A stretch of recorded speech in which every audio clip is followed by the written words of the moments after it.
Hello to all students living peak classes से सुनील कुमार प्रजापति आप सभी लोगों के लिए क्लास 12th स्टैंडर्ड की बायोलॉजी का chapter first reproduction in organism का पार्ट 3 लेकर के आए हैं। इससे पहले हम पार्ट 1 और पार्ट 2 की वीडियो अपलोड कर चुके हैं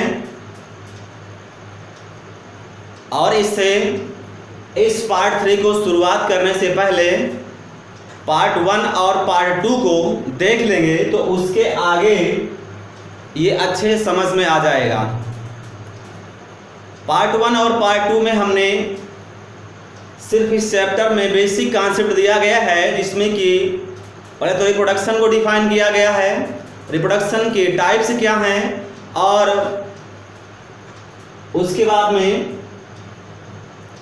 रिप्रोडक्शन के में एसेक्सुअल के क्या कैरेक्टर्स थे या एसेक्सुअल मोड ऑफ रिप्रोडक्शन कितने टाइप्स का होता है, इन सभी पे हम लोगों ने डिस्कस कर लिया है। तो ये भी हम चैप्टर वाइज हम डिस्कस करते चलेंगे। आप सभी स्टूडेंट्स मेरे चैनल को सब्सक्राइब कर लीजिए, बेल आइकन दबा लीजिए, जिससे कि आप सभी तक मेरा ये वीडियो जैसे ही डाउनलोड किया जाए आप सभी तक सूचना मिल सके। तो चलते हैं आज के नेक्स्ट टॉपिक के साथ। चैप्टर 1 रिप्रोडक्शन इन ऑर्गेनिज्म में स्टार्टिंग करते हैं सेक्सुअल रिप्रोडक्शन। तो अब हम सभी लोग जानते हैं कि सेक्सुअल रिप्रोडक्शन क्या है। रिप्रोडक्शन को मेनली 2 टाइप्स में डिवाइड किया गया है, और जिसमें कि एसेक्सुअल और सेक्सुअल रिप्रोडक्शन। तो हमने क्या समझा था कि एसेक्सुअल रिप्रोडक्शन में क्या होते हैं कि एक तो ये लोअर एनिमल्स और लोअर प्लांट्स में पाए जाते हैं, और एसेक्सुअल में यह भी आपने देखा था कैरेक्टर्स में कि इसमें गैमीट का फॉर्मेशन नहीं होता है, ठीक है। और इसके साथ साथ इसमें अगर देखा जाए तो इसके ऑफस्प्रिंग्स जो होते हैं अपने पेरेंट्स के 2 कॉपी होते हैं, ठीक है। तो और भी इसमें डिफरेंस ये देखा जाता है कि इनके पेरेंट्स हैप्लॉइड हैं, तो वही टोटल नंबर ऑफ क्रोमोसोम्स आगे भी इनके कहाँ तक कि इनके गैमीट्स भी क्या होंगे, हैप्लॉइड ही होते हैं। तो अब थोड़े से कैरेक्टर्स हैं जो सेक्सुअल रिप्रोडक्शन की बात हम कर रहे हैं। तो सेक्सुअल रिप्रोडक्शन में क्या लिखा गया है कि sexual reproduction involves formation and fusion of gametes.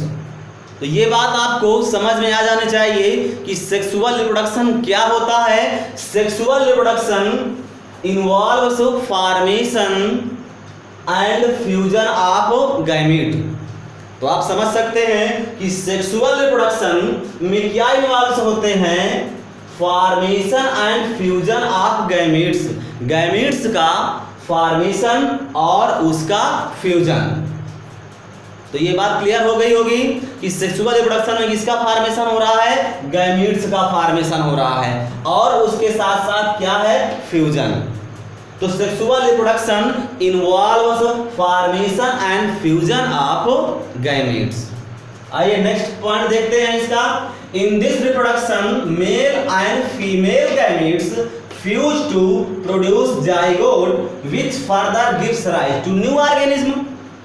मतलब क्या हुआ कि इन दिस रिप्रोडक्शन, इस टाइप का रिप्रोडक्शन मींस सेक्सुअल रिप्रोडक्शन जो है, इसमें क्या है कि मेल एंड फीमेल गैमीट्स का फ्यूजन होता है। तो male and female gametes fuse to produce, fuse करने के बाद क्या प्रोड्यूस करते हैं, जाइगोट प्रोड्यूस करते हैं। और जाइगोट क्या है, which further gives rise to new organism, जिसमें न्यू ऑर्गेनिज्म का निर्माण करने की क्षमता होती है।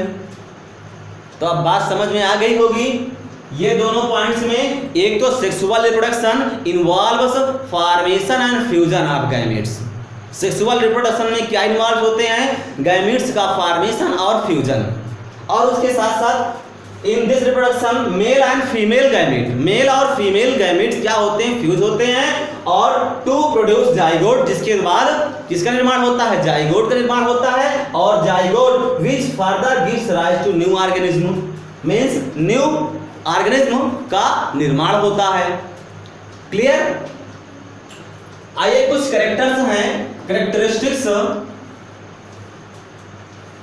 या characteristic features of sexual reproduction. आइए कुछ सेक्सुअल रिप्रोडक्शन के कैरेक्टर्स को हम और डिफाइन कर लेते हैं। इससे पहले हम आपको यहाँ पे दिखा रहे हैं कि किसका, गैमीट्स का फॉर्मेशन होता है और गैमीट्स का फ्यूजन होता है सेक्सुअल रिप्रोडक्शन में। तो मान लीजिए एक गैमीट हमने मेल लिया जो कि ये क्या है, हैप्लॉइड है, और एक गैमीट हमने फीमेल का लिया और यह भी हैप्लॉइड है। ये मेल गैमीट और ये फीमेल गैमीट। मेल गैमीट को हम क्या कहते हैं, स्पर्म, और फीमेल गैमीट्स को हम क्या कहते हैं, ओवम और एग। तो मेल और female gametes fuse to produce zygote. तो यहां पे आप जाइगोट देख रहे हैं, जाइगोट कैसा आ गया, 2m यानी कि डिप्लॉयड। क्लियर। अब कुछ कैरेक्टर्स देखते हैं। It is the fusion of male and female gamete to produce a zygote. ये कैरेक्टर्स आपको मालूम हो चुका है कि यह एक ऐसा फ्यूजन होता है, किसका फ्यूजन होता है, मेल एंड फीमेल गैमीट्स का, और जिसके द्वारा प्रोड्यूस होते हैं जाइगोट। जब मेल और फीमेल गैमीट्स का फ्यूजन होता है तो जाइगोट प्रोड्यूस होते हैं। नेक्स्ट देखिए characters. Produced offspring are not identical to their parents because of variation। यहां पे देखिए ये इंपॉर्टेंट कैरेक्टर्स है और यहां से भी आपके बोर्ड एग्जाम में क्वेश्चंस बनते हैं। ठीक है, तो यहां पे आपको ये कैरेक्टर्स को ध्यान देना है कि प्रोड्यूस ऑफस्प्रिंग्स, जब ऑफस्प्रिंग प्रोड्यूस होते हैं किस में, सेक्सुअल रिप्रोडक्शन में, तो आर नॉट आइडेंटिकल, यह क्या होते हैं, टू देयर पेरेंट्स, अपने पेरेंट्स के आइडेंटिकल नहीं होते हैं, यानी कि समान नहीं होते हैं।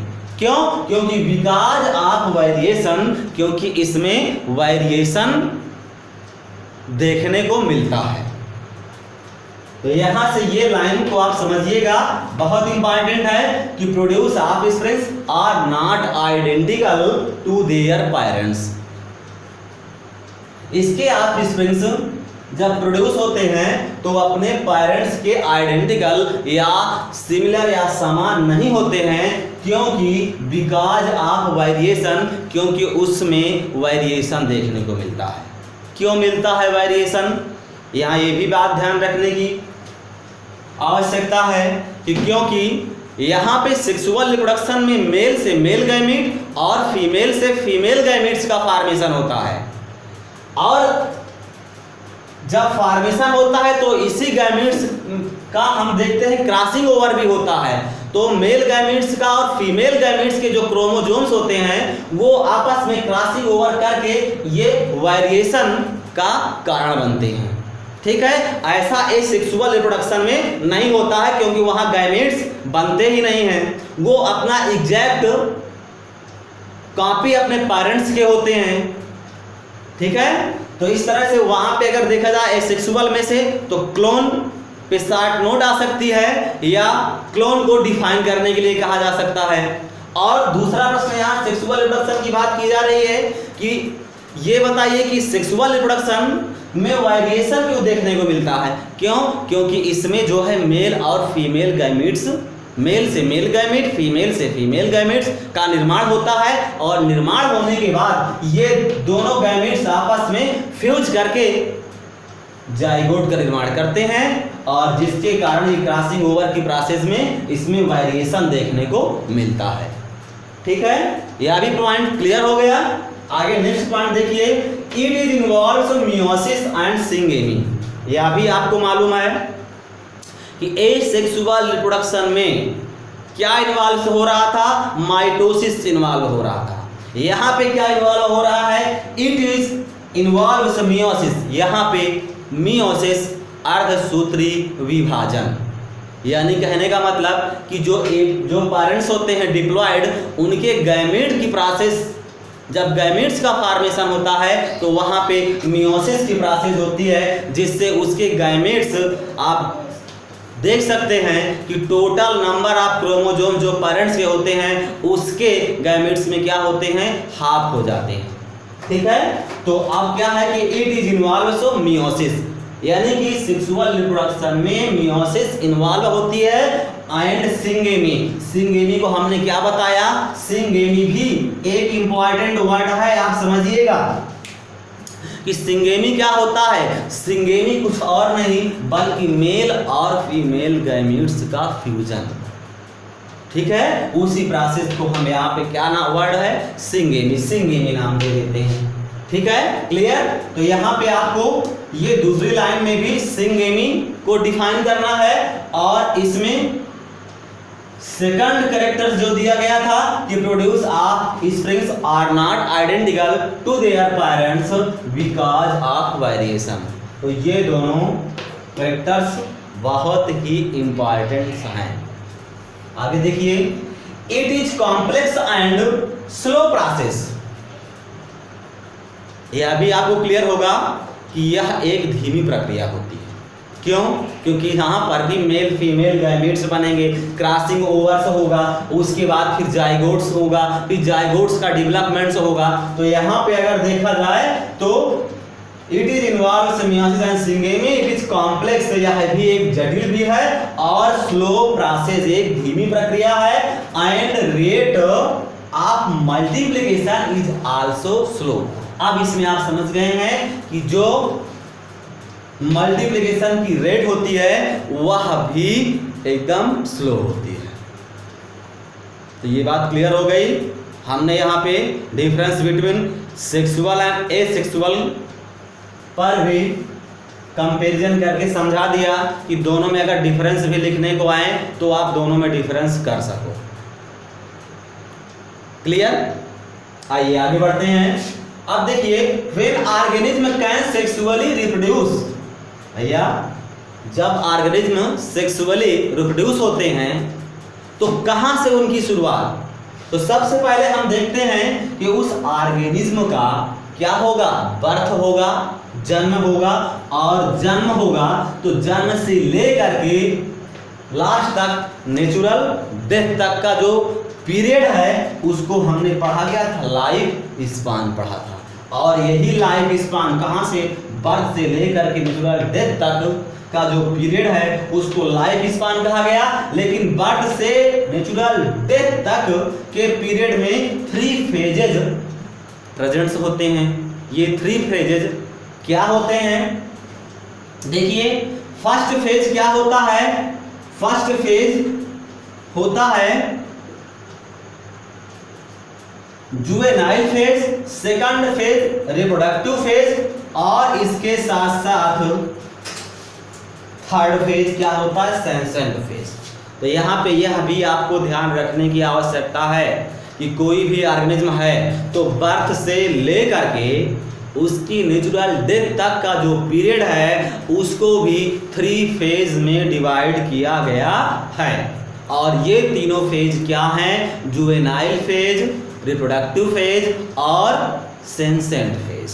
ये तीनों फेज आपको याद रखना है। और इस पर से भी प्रश्न बनते हैं, या जुवेनाइल फेज और सेंसेंट फेज में डिफरेंस पूछ ले, या कोई शॉर्ट नोट में भी क्वेश्चन आ सकते हैं। तो यहाँ पे इन 3 जो फेजेस हैं, इन तीनों फेजेस को आपको समझना है। क्या समझना है कि देखिए जुवेनाइल फेज की बात करें तो in this phase or growing phase.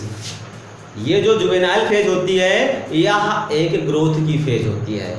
इसमें लगातार सेल डिवीजन होते हैं, कोशिकाओं की ग्रोथ होती है। ठीक है, तो इस तरह से हम in this phase or growing phase, juvenile phase को हम ग्रोइंग फेज भी कहते हैं। क्यों? क्योंकि जुवेनाइल मीन्स किशोर अवस्था या किशोर चरण। ठीक है ना, जब कोई ऑर्गेनिज्म में लगातार सेल की ग्रोथ होती रहती है शुरुआत में, तो उसी को ही हम क्या कहते हैं, जुवेनाइल फेज कहते हैं। अब in this phase or growing phase, ये आप समझ गए होंगे कि जुवेनाइल फेज कुछ और नहीं बल्कि शुरुआती ये अवस्था होती है जिसे हम ग्रोविंग फेज कहते हैं। ठीक है, आगे देखते हैं ऑर्गेनिज्म कैन नॉट रिप्रोड्यूस, और ग्रोविंग फेज है ना तो इसमें न्यू ऑर्गेनिज्म को ये क्या है रिप्रोड्यूस नहीं कर सकते। तो जुवेनाइल फेज के जो ऑर्गेनिज्म हैं, जुवेनाइल फेज में सेकंड कैरेक्टर्स में ऑर्गेनिज्म के not reproduce, organism can not reproduce, यानी जुवेनाइल फेज में ऑर्गेनिज्म को रिप्रोड्यूस नहीं कर सकते हैं। थर्ड है it is also known as vegetative phase, और इसी को हम वेजिटेटिव फेज भी कहते हैं।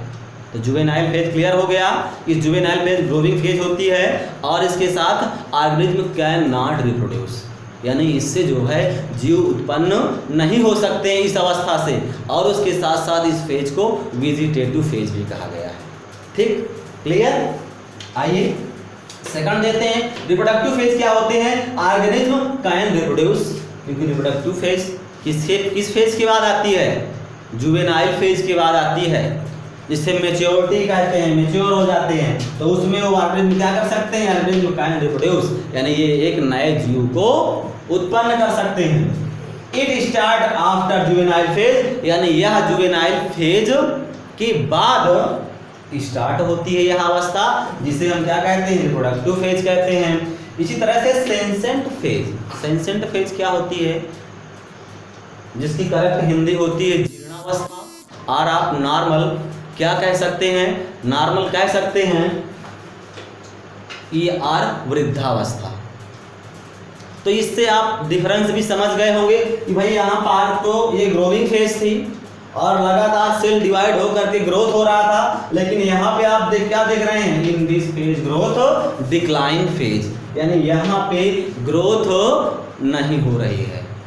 ठीक है, और ऑर्गेनिज्म कैन नॉट रिप्रोड्यूस, जब यहाँ पे सेल डिवीजन नहीं हो रहा, ग्रोथ नहीं हो रही है, तो यह भी ऑर्गेनिज्म कैन नॉट रिप्रोड्यूस, यानी ये जीव भी ऑर्गेनिज्म को रिप्रोड्यूस नहीं कर सकते हैं। थर्ड दिया गया cell division, cell division rate decline. अभी हमने बताया कि जो इनका सेल डिवीजन हो रहा है लगातार, कोशिकाओं में जो वृद्धि हो रही है वह यहाँ वृद्धि ना हो करके सेल डिवीजन रेट क्या है, डिक्लाइन, यहाँ पर भी कम हो रहा है। ठीक है, सेल डिवीजन ना के बराबर। आइए अब देखते हैं, फर्स्ट है रिप्रोडक्टिव फेज। रिप्रोडक्टिव फेज में अभी हमने क्या जाना कि it is a phase when organism is capable to create its own offsprings, यानी जुवेनाइल फेज क्या होती है, इट इज ए फेज, यह एक ऐसी अवस्था है कि व्हेन ऑर्गेनिज्म इज कैपेबल, जिसमें जीव योग्य होता है किसके, to create its own offsprings, यानी संतान को उत्पत्ति करने के लिए अपने ही तरह की संतानों की क्या करता है, उत्पत्ति करता है। ठीक है, तो इस तरह से ये रिप्रोडक्टिव फेज हो गई, और रिप्रोडक्टिव फेज में हम दोनों ऑर्गेनिज्म पे डिस्कस करेंगे। फर्स्ट नंबर है इन प्लांट्स और बी नंबर में इन एनिमल्स। तो सबसे पहले हम डिस्कशन कर लेते हैं किस पे, इन प्लांट्स पे। आइए, तो प्लांट्स को अगर हम डिस्कशन करते हैं तो प्लांट्स को भी इस रिप्रोडक्टिव फेज के आधार पे 2 टाइप्स में डिवाइड किया गया है, 2 कैटेगरीज में। क्या है, monocarpic plants and polycarpic plants. ठीक है, तो यहाँ पे ये दिया गया है मोनोकार्पिक प्लांट और ये पॉलीकार्पिक प्लांट। तो मोनोकार्पिक प्लांट्स बच्चों यहाँ से भी क्वेश्चन बोर्ड्स में आते हैं। ठीक है, तो इसको भी आप डिफरेंस समझ लीजिएगा, अपना कॉन्सेप्ट क्लियर कर लीजिएगा, क्योंकि अगर अभी से आपका ये कॉन्सेप्ट क्लियर रहेगा तो फिर आगे रिवीजन करने में आसानी रहेगी। तो जितना भी जो कुछ भी मैं आपको बता रहा हूँ उसको तो भूलना ही नहीं है। ठीक है, उतना हमेशा आपके माइंड में रखना है और उसके साथ साथ पर डे इसकी नोट्स बना लीजिए और रिवीजन करते रहिए पर डे। नहीं तो जब एग्जाम आएगा तो आपके लिए बहुत ढेर सारी यानी एक बुक और तैयार हो जाएगी। इससे अच्छा है कि हम पर डे नोट्स बनाएं और उसको पर डे हम रिवीजन भी करते रहें। ठीक, तो आइए देखते हैं मोनोकार्पिक प्लांट्स में। They are those plant which reproduce only once in their life span. तो दे आर दोज प्लांट्स यानी मोनोकार्पिक प्लांट्स ऐसे प्लांट्स होते हैं जो only once in their life span यानी अपने जीवन में केवल एक बार। मोनोकार्पिक प्लांट्स क्या होते हैं कि they are those plants which reproduce only once in their life span, जो अपने जीवन में केवल एक बार ही ऑर्गेनिज्म और ये प्लांट्स को रिप्रोड्यूस करते हैं। और उसके साथ साथ इसका एग्जाम्पल क्या हो सकता है, वीट है, राइस है और कैरेट है। तो वीट को आप जानते हो कि एक ही बार जब उसको बोते हो तो उसकी लाइफ में केवल एक ही बार उससे न्यू प्लांट्स को रिप्रोड्यूस करा सकते हैं, यानी बोने के बाद पूरा प्लांट है उसको काट लिया जाता है। तो ये अपने पूरे लाइफ टाइम में केवल एक ही बार प्लांट को रिप्रोड्यूस कर सकते हैं। वीट है, राइस है, कैरेट है। ठीक है, इस तरह अगर हम यहाँ की बात करें पॉलीकार्पिक, तो पॉलीकार्पिक मीन्स बहुत ढेर सारी। ठीक है ना, मोनो मीन्स यहाँ पे एक से मतलब था, मोनोकार्पिक फ्रूट्स भी पूछ सकते हैं। हमने देखिए आंसर वही रहेगा लेकिन थोड़ा सा क्या है प्रश्न को घुमा दिया जाता है, वो आपकी समझ को और बढ़ाने के लिए कि आप कितना समझ पा रहे हैं इन सब पॉइंट्स को। तो चाहे मोनोकार्पिक फ्रूट्स कहिए, चाहे मोनोकार्पिक प्लांट्स कहिए, चाहे पॉलीकार्पिक फ्रूट्स कहिए, चाहे पॉलीकार्पिक प्लांट्स कहिए, इस तरह से they are those plants which reproduce several time in their life span. यानी आप इसको समझ सकते हैं कि ये ऐसे प्लांट्स होते हैं जो अपने लाइफ स्पान में कई बार रिप्रोड्यूस करते हैं प्लांट्स को। फॉर एग्जाम्पल एप्पल, मैंगो और ऑरेंज ये ऐसे प्लांट्स हैं जिन्हें हम पॉलीकार्पिक प्लांट्स कहते हैं। यानी ये अपनी लाइफ टाइम में, जीवन अवधि में कई बार रिप्रोड्यूस कर सकते हैं प्लांट्स।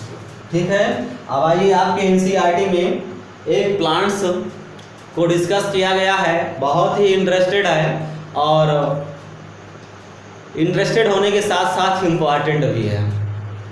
तो देखिए आपके एनसीईआरटी में एक प्लांट्स को डिस्कस किया गया है स्ट्रोबिलैंथस कुंथियाना।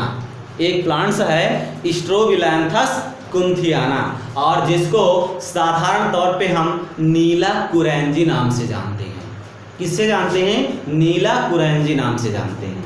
अब यह स्ट्रोबिलैंथस कुंथियाना यह हिली एरियाज जैसे केरला, कर्नाटका, तमिलनाडु ऐसे स्थानों पे पाए जाते हैं और इनके फ्लावर इतने सुंदर होते हैं कि नीले और कुछ वाइट कलर के साथ साथ ये वहाँ पे आने वाले टूरिस्ट को आकर्षित करते हैं।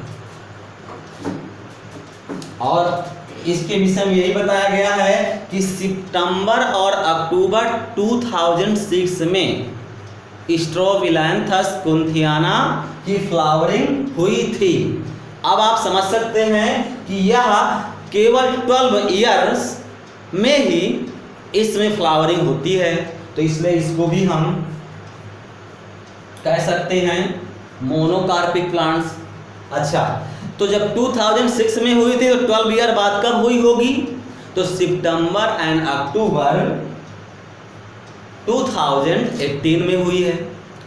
ठीक है, तो अभी अगर देखा जाए तो ये इससे पहले यानी 2018 में स्ट्रोबिलैंथस कुंथियाना की फ्लावरिंग हुई है। क्लियर?